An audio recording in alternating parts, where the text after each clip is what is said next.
आज हम आपके सामने एक बहुत ही महत्वपूर्ण मुद्दा उठा रहे हैं। सबसे पहले आज हम ऑनलाइन गेमिंग का शिकार हो रहे हमारे देश के युवाओं का विश्लेषण करेंगे।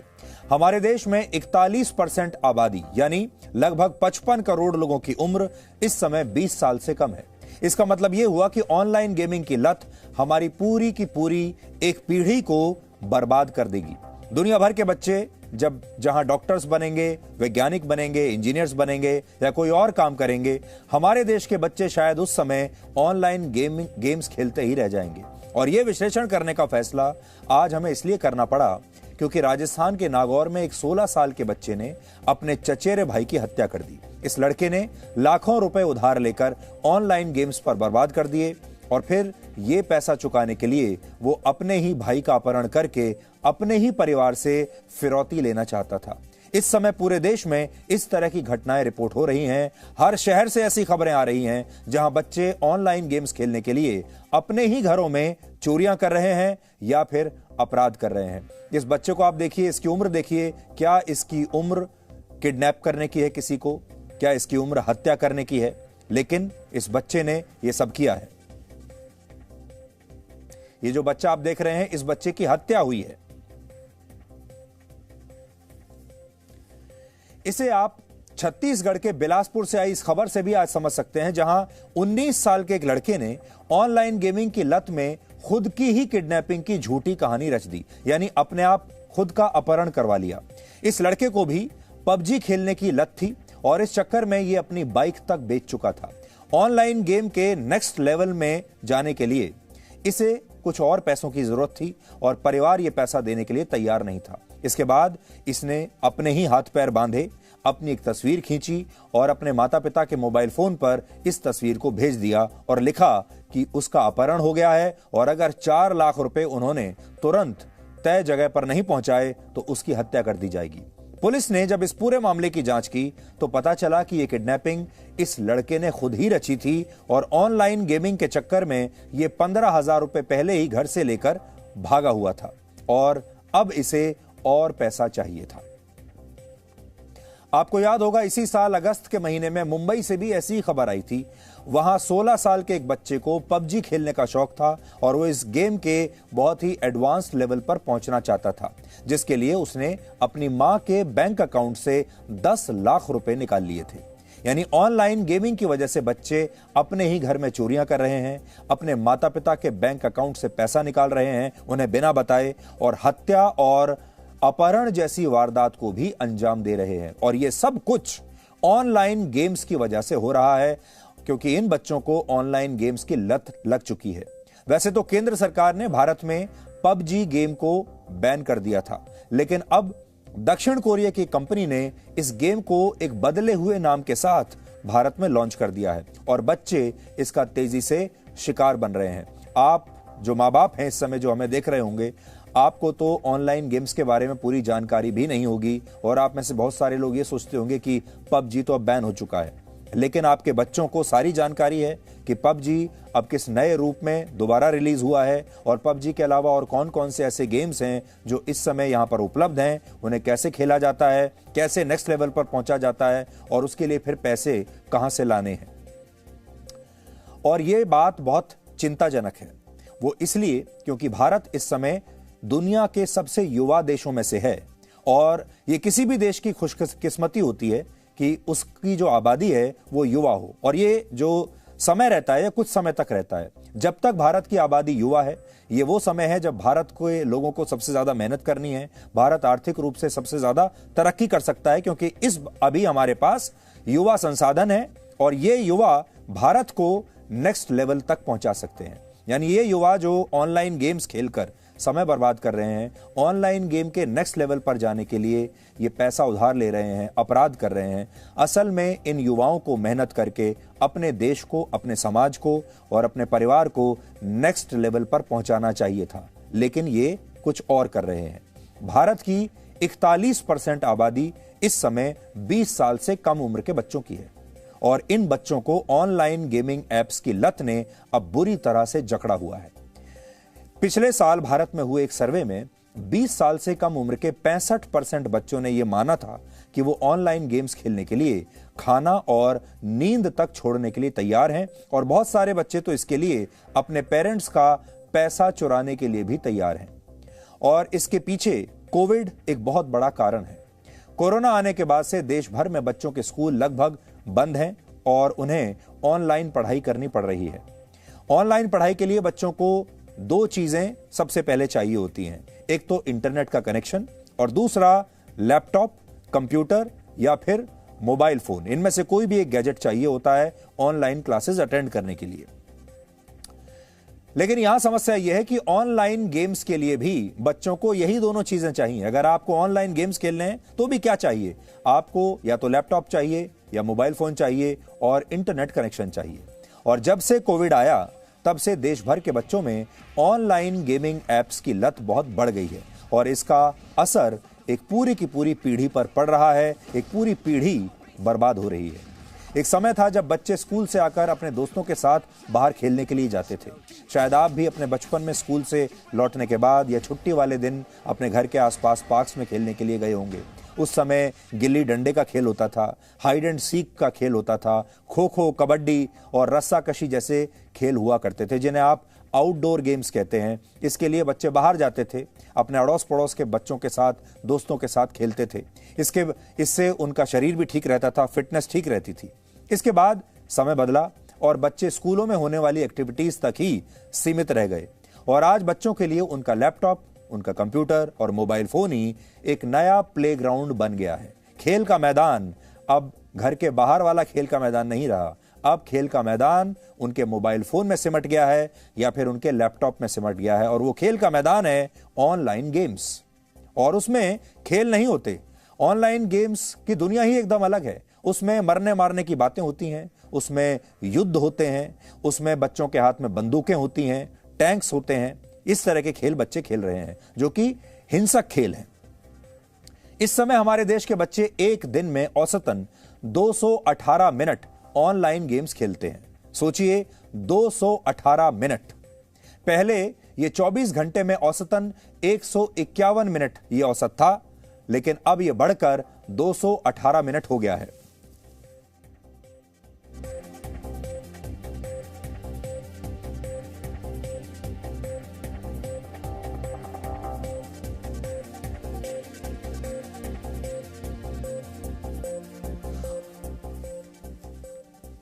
तो अब आप सोचिए, 24 घंटे में से लगभग 3.5 घंटे हर रोज भारत का एक बच्चा औसतन ऑनलाइन गेम्स पर खर्च कर रहा है।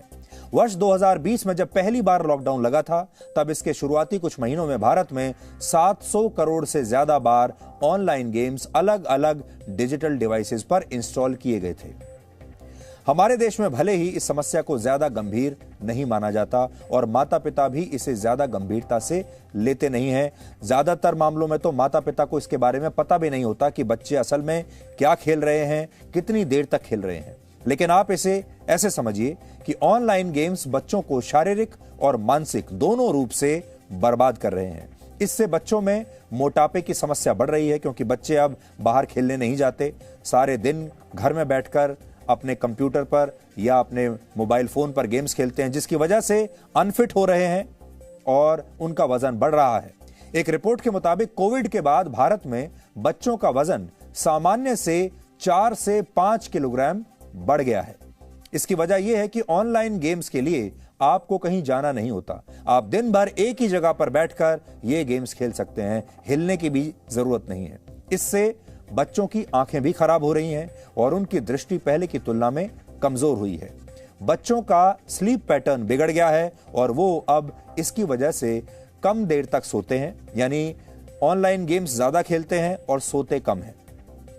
बच्चों को भूख कम लग रही है। भूख कम इसलिए भी लगती है क्योंकि शारीरिक परिश्रम बच्चों के जीवन में अब रहा नहीं, खेल कूद रहा नहीं, कोई शारीरिक परिश्रम नहीं है और सारे दिन अगर गेम्स खेलेंगे एक दिन एक जगह बैठकर, तो फिर नींद कैसे आएगी। एक अध्ययन में यह भी पता चला कि जो बच्चे ऑनलाइन गेम्स खेलते हैं उनका दूसरी गतिविधियों में मन नहीं लगता, यानी वो अपने माता पिता से बात करना कम कर देते हैं, अलग रहने लगते हैं और पढ़ाई से भी उनका मोह भंग हो जाता है। और अक्सर आपने देखा होगा वो अपने ही कमरों तक सीमित रहते हैं। जो बच्चे पहले अपने माता पिता के साथ, परिवार के साथ खाना खाते थे, अब उन्होंने अपने कमरे में ही अलग से खाना खाना शुरू कर दिया है। ऑनलाइन गेमिंग एप्स एक एडिक्शन यानी लत की तरह है। आप ऐसे समझ लीजिए कि जैसे आप ड्रग एडिक्ट्स को देखते हैं, जैसे उन्हें ड्रग्स की लत होती है, ये ऑनलाइन गेम्स की लत भी ऐसे ही है। अगर किसी बच्चे को इसकी लत लग जाए तो उसके लिए यह समझना मुश्किल होता है कि वो क्या सही कर रहा है और क्या गलत कर रहा है। और जैसे हर खेल में हार जीत होती है, ठीक वैसा ही ऑनलाइन गेम्स में भी होता है। लेकिन इसमें क्योंकि पैसा लगा होता है, इसलिए हारने पर बच्चे बहुत चिड़चिड़े हो जाते हैं और छोटी उम्र में ही उनके डिप्रेशन में जाने का खतरा बढ़ जाता है। इसके अलावा ऑनलाइन गेम्स में इतनी हिंसा होती है कि इससे बच्चे हिंसा के प्रति आकर्षित हो जाते हैं और हिंसक होने लगते हैं। उनका व्यवहार बदलने लगता है और लगातार कई घंटे खेलने से उनके जो हाथों की नसें हैं वो भी कमजोर होने लगती हैं, क्योंकि हर समय वो एक रिमोट कंट्रोल या तो पकड़े रहते हैं हाथ में या फिर वो उस डिवाइस को पकड़े रहते हैं जिससे वो ये ऑनलाइन गेम्स खेल रहे हैं। अब आप ये समझिए कि आपको कैसे पता चलेगा कि आपका बच्चा भी ऑनलाइन गेम्स की लत का शिकार हो चुका है। अगर आपका बच्चा अपनी ऑनलाइन गतिविधियों को आपसे छुपाने लगे तो आपको सावधान हो जाना चाहिए। बच्चा अचानक से जरूरत से ज्यादा समय इंटरनेट पर बिताने लगे तो भी सावधान होने की जरूरत है। अगर आप उससे कोई सवाल पूछते हैं, आपके सवाल पूछने पर बच्चा अगर अचानक से अपने डिजिटल डिवाइस की स्क्रीन बदल दे तो समझ जाएं कि वो कुछ ऐसा कर रहा है जो वो आपको दिखाना नहीं चाहता और जो उसे करना नहीं चाहिए। अगर आपका बच्चा इंटरनेट इस्तेमाल करने के बाद अचानक चिड़चिड़ा हो जाए तो यह इशारा है कि कहीं ना कहीं कुछ गड़बड़ है। इसके अलावा अगर आपके बच्चे की डिजिटल डिवाइस में अचानक से आपको बहुत सारे फोन नंबर्स या ईमेल एड्रेस दिखाई देने लगे तो भी आपको सावधान हो जाना चाहिए। आज हमने इस विषय पर साइबर एक्सपर्ट्स और मनोचिकित्सक से बात की है और साथ ही आपके लिए कुछ केस स्टडीज भी हम लेकर आए हैं जिनसे आप ये समझ पाएंगे कि ऑनलाइन गेमिंग की लत कैसे आपके बच्चों को जुआरी बनाकर बर्बाद कर रही है। आज जो पापा हैं वो 80 के दशक में बच्चे थे। उन्हें खेल के मैदान से खींचकर लाना पड़ता था कि चलो बहुत हुआ, अब कल खेलना। अब उल्टा है। लेकिन मुंबई के दादर में रहने वाले सतीश तिवारी के साथ उल्टा हो रहा है। सतीश अपने 12 साल के बेटे शौर्य को बाहर भेजे तो कैसे? मोबाइल है कि शौर्य के हाथ से छूटता नहीं। शौर्य के इस मोबाइल में एक गेम है जिसका नाम है माइनक्राफ्ट। बड़ी मुश्किल से शौर्य का पबजी का शौक छुड़वाया था तो उसने माइनक्राफ्ट में अपनी जान बसा ली। दुनिया में क्या हो रहा है शौर्य को कोई मतलब नहीं। घर में क्या हो रहा है शौर्य को कोई लेना देना नहीं। शौर्य को मतलब है तो सिर्फ मोबाइल से, उसमें डाउनलोड अपने डिफरेंट टाइप के गेम्स से, अपने टारगेट से, गन्स से और अपने क्वाइंस से। पहली बात तो उसके अंदर एक एरोप्लेन होता है, उसमें से प्लेयर्स को ऐसे छोड़ दिया जाता है। वो लोग अलग अलग जगह जाते हैं, गिर जाते हैं पैराशूट से और अलग अलग जाके गन्स कलेक्ट करते हैं। गन्स कलेक्ट करने के बाद एक दूसरे को एलिमिनेट करना चालू कर देते हैं और जो भी लास्ट में बचता है वो विनर होता है। दिन का कोई भी वक्त हो, शौर्य 1 घंटा तो गेम्स खेलता ही है। दीन दुनिया से एकदम बेखबर। कोई ध्यान न दे तो ये वक्त बढ़कर 2 से 3 घंटे भी हो जाता है। मेरा ही ध्यान रहता है उसके ऊपर हमेशा। मैं उसको ज़्यादा 10-15 मिनट से ज़्यादा उसको खेलने ही नहीं देती, एडिक्ट होने ही नहीं देती। कि अगर ये पबजी, फ्री फायर जैसे गेम मैंने उसको डाउनलोड करने नहीं दिए, पर उसके फ्रेंड्स ने इतना सारा कि मैंने भी डाउनलोड किया है, तू भी डाउनलोड कर, तू भी डाउनलोड, तो उसने वो रोने लगा कि मुझे भी चाहिए, मुझे भी चाहिए। तो मैंने बोला कि ठीक है 1-2 दिन के लिए ठीक है, देख ले, खेल ले। पर वो इतना ज़्यादा एडिक्ट हो गया कि वो रोज़ गेम अपडेट मांगने लगा, रोज़ वो इंटरनेट उसमें ही ख़त्म होने लगा। बोली तुरंत उसको डिलीट करना है अब गेम का एडिक्शन यानी लत जो शौर्य को लग चुकी है, यही असली टेंशन है सतीश तिवारी की कि उनका बेटा उनके बीच होकर भी वर्चुअल दुनिया में जी रहा है। मुझे ही नहीं, पूरे देश के किसी पेरेंट्स को चिंता होगी कि बच्चे ऑनलाइन गेम खेलने की वजह से ना उसमें एडिक्ट होते जा रहे हैं। उनकी खुद की एक वर्चुअल वर्ल्ड बन गई है जिससे बाहर आना बहुत ज़रूरी है। दूसरी बात, एज अ पेरेंट मुझे पता है कि मैं भी गूगल यूज़ करता हूँ, तो हर चीज़ कंटेंट ईजिली अवेलेबल है। तो मेरा सबसे बड़ा कंसर्न है बच्चे की सिक्योरिटी की तरफ। वो एडिक्ट बनता जा रहा है, अपनी खुद की दुनिया बना रहा है, जो कि अपने लिए बहुत घातक ऐसा लग रहा है मुझे सर। पबजी के बारे में बहुत ज़्यादा एडिक्ट हो रहा था, नंबर 1। नंबर 2 कि मेरे एक फ्रेंड सर्कल में एक बच्चे ने सुसाइड कर लिया था पबजी की वजह से। और हम भी सोशल मीडिया पे हैं, देख रहे हैं कि पबजी और ये जो ऐसे गेम्स हैं बच्चों पे बहुत ज़्यादा मेंटली अफेक्ट कर रहे हैं। तो एज अ पेरेंट मैंने, और मेरे बेटी ने ऑलरेडी डिलीट करवा दिया था, और मैं कभी ध्यान देता नहीं सर, लेकिन अब मुझे लगता है इस पर ध्यान जरूरी देना चाहिए मेरे बच्चे को। मुंबई के बाद आपको ले चलते हैं नोएडा, 7 साल के दर्श के घर। दर्श 2nd क्लास में पढ़ता है, लेकिन गेमिंग की दुनिया में बहुत आगे निकल चुका है। दर्श का इन दिनों अपने पापा से ज्यादा पापा के मोबाइल से गहरा रिश्ता है, क्योंकि उसकी गेमिंग की दुनिया पापा के इसी मोबाइल से चलती है।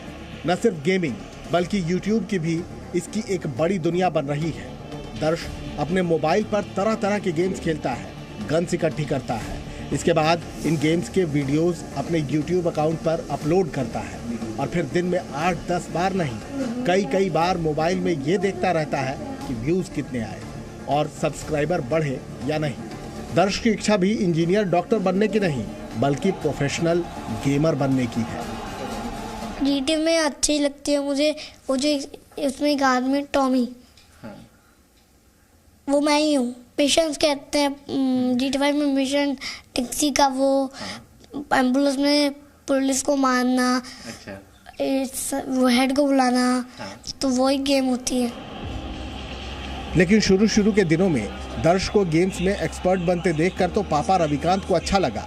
कुछ दिन बाद आंखें खुली जब गेम्स की अति होने लगी, और झटका उस दिन लगा जब अपने मोबाइल से 8,000 रुपए डेबिट होने का पता चला। पर्सनल फ़ोन देते हैं, हमारे सारे पासवर्ड वगैरह सब उसी के अंदर सेव होते हैं। कोई भी पॉपअप आता है, वो आजकल पॉपअप तो इस तरीके के होता है, आपके सारे के सारे अकाउंट डिटेल्स और पासवर्ड वगैरह फैच कर लेते हैं। बच्चों को समझ में नहीं आता कि क्या क्लिक करना, वो तो यस करते जाते हैं ताकि उनकी गेम डाउनलोड हो जाए, क्योंकि उनके लिए तो बस गेम ज़्यादा ज़रूरी है। बट वो जब डिटेल्स फैच होती हैं, लोगों के अकाउंट से पैसा कट जाता है। मेरे साथ भी ये हादसा पिछले साल हुआ था, बट मैं टचवुड लकी रहा कि मेरा उतना पैसा नहीं गया, तो मैं उसको छोड़ सकता था, ठीक है, बट प्रिकॉशन के लिए मैंने वो सारी चीज़ें हटा दी। दरअसल यही है गेमिंग कंपनियों की वो पॉपअप ट्रिक, जिसमें वो गेम शुरू होने से लेकर खत्म होने के बीच लालच के इतने स्क्रीन खोलते हैं कि बच्चा उसमें डूबता चला जाता है। देखिए, गेम्स हमेशा से एक बहुत इफेक्टिव मीडियम रहा है वायरस फैलाने के लिए, फाइनेंशियल फ्रॉड करने के लिए, और चाइल्ड ग्रूमिंग के लिए। ये जो 3 बड़े बड़े क्राइम हैं साइबर वर्ल्ड में, ये गेम्स के थ्रू होते हैं। फाइनेंशियल, जैसे कि आपने मुझे बताया कि बच्चों को पता नहीं होता कि हर एक गेम में जब कोई पॉपअप आता है और उसमें कोई पासवर्ड मांगा जा रहा है या पिन मांगा जा रहा है, तो वो देना है या नहीं देना है। उनको लगता है कि ये तो जस्ट गेम है, इसमें ऐसा क्या हो जाएगा, और वो पिन देने से UPI से पैसा चला जाता है। पैसे ऐंठने की टेक्निक, यही है गेमिंग वर्ल्ड का वो सबसे बड़ा खतरा, जो बच्चों को क्राइम सिखा रहा है। सिर्फ अपना टास्क पूरा करने के चक्कर में क्रिमिनल बनने को मजबूर कर रहा है। अग्रेशन हर इंसान के लिए बहुत ही नेचुरल और इंस्टिंक्टिव ड्राइव है, और अक्सर देखा जा रहा है कि मोबाइल गेम्स का कंटेंट बहुत अग्रेसिव है। उसमें हम किसी को शूट कर रहे हैं, किसी को मार रहे हैं, और उसके बाद हमको एक रिवॉर्ड मिलता है। तो जब हमारे ब्रेन को एक रिवॉर्ड मिलता है, हमको लगता है कि हमने कुछ अचीव किया है, तो उसके प्रति हम और भी ज़्यादा मोटिवेटेड हो जाते हैं, और अगले लेवल्स पे हम ये गेम्स खेलते हैं जो ज़्यादा से ज़्यादा और भी अग्रेसिव बनते जाते हैं। गेम की दुनिया से बच्चे कैसे गुनाह की दुनिया में एंट्री कर रहे हैं, इसे आप छत्तीसगढ़ के अंबिकापुर शहर के इस किस्से से समझे। यहाँ वासु विश्वकर्मा को पबजी की इस कदर लत लगी कि उसने अपने ही अपहरण की कहानी रच डाली, क्योंकि टारगेट पूरा करने के लिए वासु को पैसा चाहिए था। पबजी में टारगेट पूरा करने के लिए वासु ने कई जगह से उधार ले रखा था। अपने पापा की बाइक भी 30,000 रुपए में बेच डाली। पैसे आने के सारे रास्ते जब बंद हो गए, तो एक दिन अचानक वो घर से गायब हो गया, और उसके बाद घर वालों के मोबाइल पर ये फोटो आया। खुद को अगवा बताकर वासु ने एक नई मोबाइल सिम से घर वालों के साथ लंबा व्हाट्सएप चैट किया, मां पर दबाव बनाया कि जल्द से जल्द 20 लाख का इंतजाम कर दो।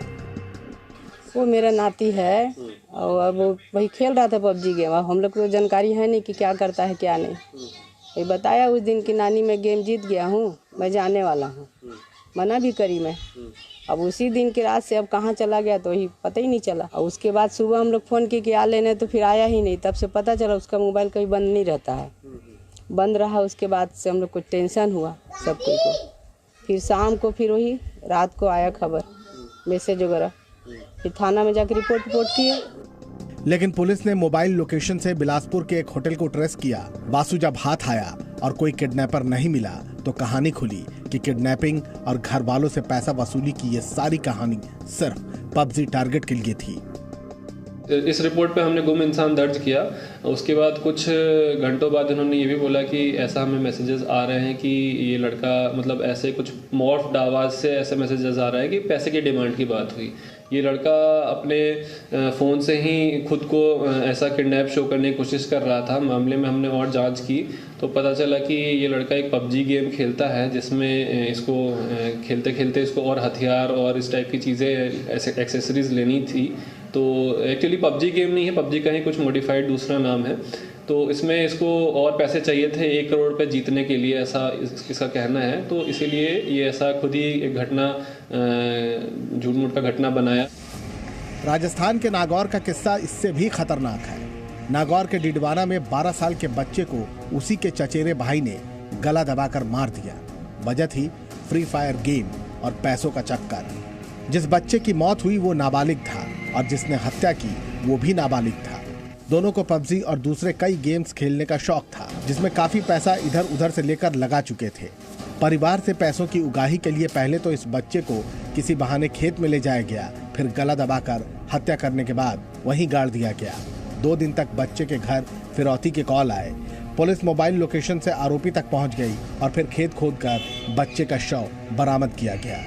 गेम्स भी एक इन चीज़ों में अंकुश लगाना बहुत ज़रूरी है। बच्चे खुद अंकुश नहीं लगा सकते।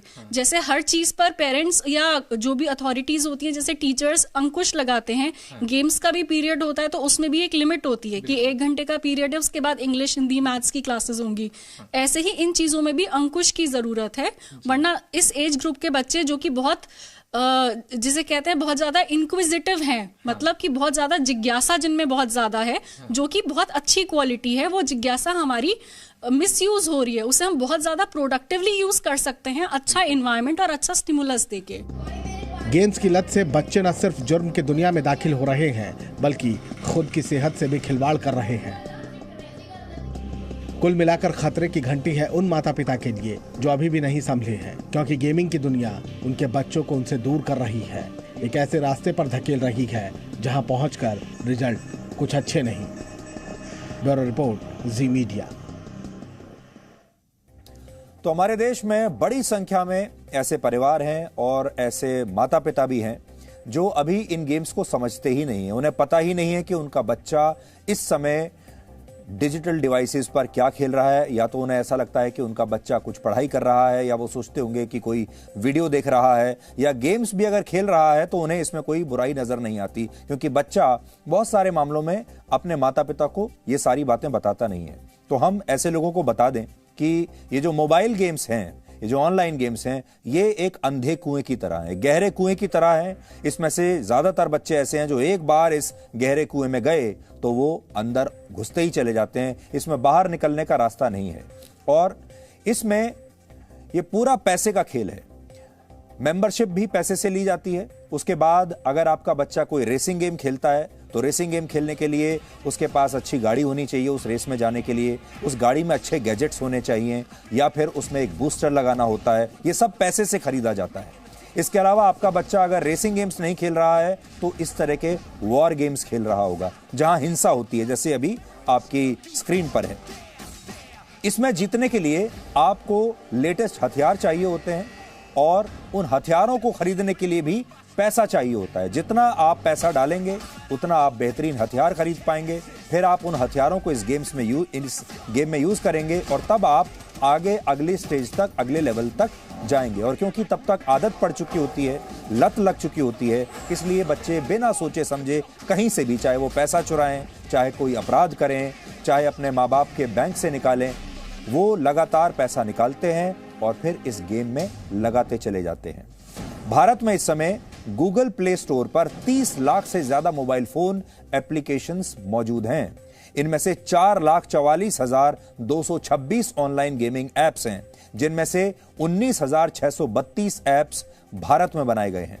वर्ष 2018 में भारत में ऑनलाइन गेम्स खेलने वाले यूजर्स की संख्या 26 करोड़ 90 लाख थी। सोचिए, 26 करोड़ 90 लाख।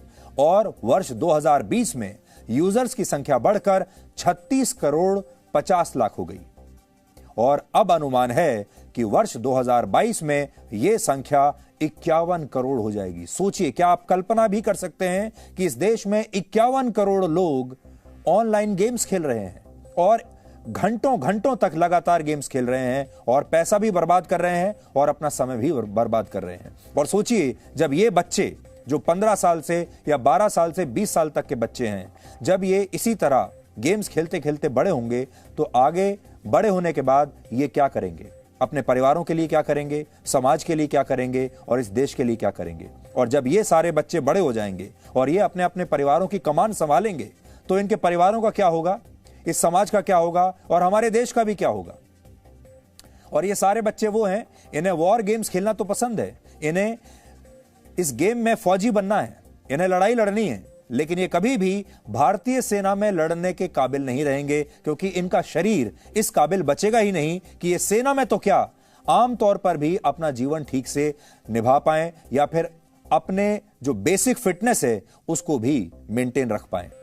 वर्ष 2019 में भारत में ऑनलाइन गेमिंग इंडस्ट्री की जो वैल्यू है वो 8,300 करोड़ रुपए थी, लेकिन अब अनुमान है कि वर्ष 2022 तक ये वैल्यू बढ़कर 21,000 करोड़ रुपए की हो जाएगी। यानी 21,000 करोड़ रुपए की ये इंडस्ट्री है। Federation of Indian chambers of commerce and industry की एक स्टडी में ये अनुमान लगाया गया कि भारत में वर्ष 2023 तक रियल मनी गेमिंग का बाजार 13,300 करोड़ रुपए का हो जाएगा। इसे आप ऐसे समझिए कि ऑनलाइन जुए का कारोबार 13,000 करोड़ का होगा, क्योंकि अभी तो हमने आपको गेम्स बताए हैं, लेकिन अब ऑनलाइन जुआ भी आ गया है, गैम्बलिंग। और ये जो इंडस्ट्री है ऑनलाइन जुए की, ये भी लगभग 13,500 करोड़ की हो जाएगी। तो बहुत सारे लोग ऐसे हैं जो जुआ खेलने लगे हैं अब इंटरनेट पर। भारत में ऐसा कहा जाता है कि नशे की लत 2 तरह की होती है। एक लत है नशीले पदार्थों की और दूसरी लत है जुए के नशे की। जुए की भी एक लत होती है और आपने देखा होगा, हमारे यहां अक्सर ये कहा जाता है कि ये व्यक्ति जो है ये जुआरी है, इसे शराब की लत है और ये जुआ खेलता है। आपको याद होगा शोले फिल्म का भी वो मशहूर डायलॉग है जिसमें यही 2 बुराइयां उस लड़के में पाई जाती हैं, जिसमें वो कहते हैं कि ये शराबी है और ये जुआरी है, और ये दोनों ही चीजें हमारे समाज में और हमारे देश में बुरी मानी जाती हैं। यानी जुए को भारत में नशे की लत की तरह ही देखा जाता है। और यही नहीं, 3 दशक पहले तक जब मोबाइल फोन एक बहुत ही सीमित वर्ग के पास हुआ करता था और स्मार्टफोन तब तक बाजार में आए नहीं थे, तब जुए को एक बीमारी माना जाता था। लोग कहते थे कि जुआ जिंदगियां और परिवारों को बर्बाद कर रहा है, और शायद इसीलिए तब माता पिता और परिवार अपने बच्चों को जुए से दूर रखते थे और जुआ खेलने वालों को समाज में गलत नजरों से देखा जाता था। तब बड़े बूढ़े बुजुर्ग परिवार के सदस्यों से कहते थे कि ऐसे लोगों से दूर रहो जो जुआ खेलते हैं। लेकिन आज जमाना बदल चुका है। अब जुआ खेलने के लिए बाहर जाने की जरूरत नहीं है, दोस्तों की जरूरत नहीं है। अब इंटरनेट का युग है और इस युग में जुआ खेलना एक ट्रेंड बन चुका है। आप घर बैठे अपने डिवाइस पर जुआ खेल सकते हैं। आज कई ऑनलाइन ऐप्स के जरिए लोग पैसा भी कमा रहे हैं और इसमें आर्थिक नुकसान होने का भी उससे ज्यादा जोखिम रहता है। एक स्टडी के मुताबिक भारत में कुल इंटरनेट यूजर्स में से 40% ऑनलाइन जुआ खेलते हैं। ये वो लोग हैं जो काम नहीं करना चाहते, परिश्रम नहीं करना चाहते, सिर्फ जुआ खेलकर पैसा कमाना चाहते हैं। यह अध्ययन यह भी कहता है कि आने वाले वर्षों में भारत इस मामले में ब्रिटेन को भी पीछे छोड़ देगा।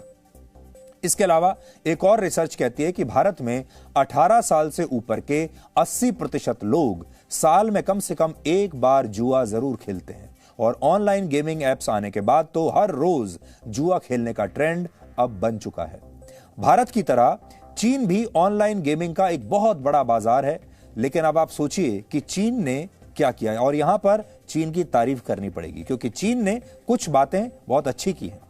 अब चीन की सरकार ने वहां के बच्चों को ऑनलाइन गेम्स की लत से बचाने के लिए वहां पर नए नियम लागू कर दिए हैं और नए नियमों के मुताबिक चीन की ऑनलाइन गेमिंग कंपनियों को अब यह सुनिश्चित करना होगा कि बच्चे एक हफ्ते में केवल 3 घंटे के लिए ही ऑनलाइन गेम्स खेल पाएंगे। तो आप समझ लीजिए कि चीन की सरकार नया कानून लेकर आ गई है और उस कानून में यह कहा गया है कि कोई भी बच्चा चीन का अब एक हफ्ते में 3 घंटे से ज्यादा ऑनलाइन गेम्स नहीं खेल पाएगा और इसे लागू करने की जिम्मेदारी ऑनलाइन गेम्स की कंपनियों को ही दी गई है और उनसे कहा गया है कि कोई भी बच्चा, उनको सुनिश्चित करना है कि कोई भी बच्चा 3 घंटे से ज्यादा ना खेले पूरे हफ्ते में।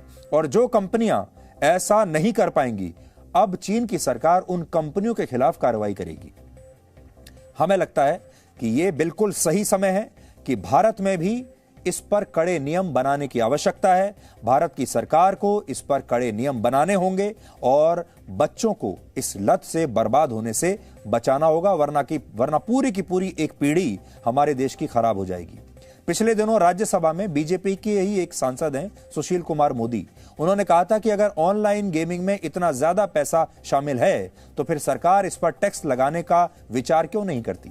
हमें लगता है कि ये इंडस्ट्री एक गहरे कुएं की तरह है और इसमें जो लेन देन होता है उसे तो रेगुलेट करना ही चाहिए। साथ ही इस पर चीन की तरह बच्चों के लिए एक समय निर्धारित करने का समय आ चुका है। हमारे देश की सरकार को भी यही करना चाहिए ताकि वो असीमित समय ऑनलाइन गेमिंग एप्स पर हमारे देश के बच्चे ना बिता पाएं। ये एक बहुत बड़ा मुद्दा है जो आज हम आप सबके बीच में लेकर आए हैं और हम जानते हैं कि इस समय लाखों परिवार हमें देख रहे होंगे और आप में से बहुत सारे परिवार ऐसे होंगे जहां पर बच्चे यही काम कर रहे हैं, ऑनलाइन गेम्स में डूबे हुए हैं और लगातार पैसा बर्बाद कर रहे हैं। उससे भी बड़ी बात यह है अपना समय बर्बाद कर रहे हैं, अपना करियर और अपना जीवन बर्बाद कर रहे हैं, अपने शरीर को भी अनफिट बना रहे हैं। इसलिए आप सबको इसके बारे में आज बहुत गंभीरता से सोचना है और अब आप ये देखिए कि जैसे ही आप सब लोग इकट्ठा होंगे, एक प्रेशर ग्रुप अगर आप बनाएंगे तो फिर सरकार भी इसके बारे में जरूर सोचेगी।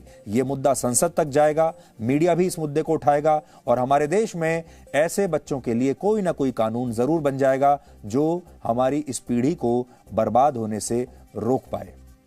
Presenting B News app available on Google Play and App Store. Download it now.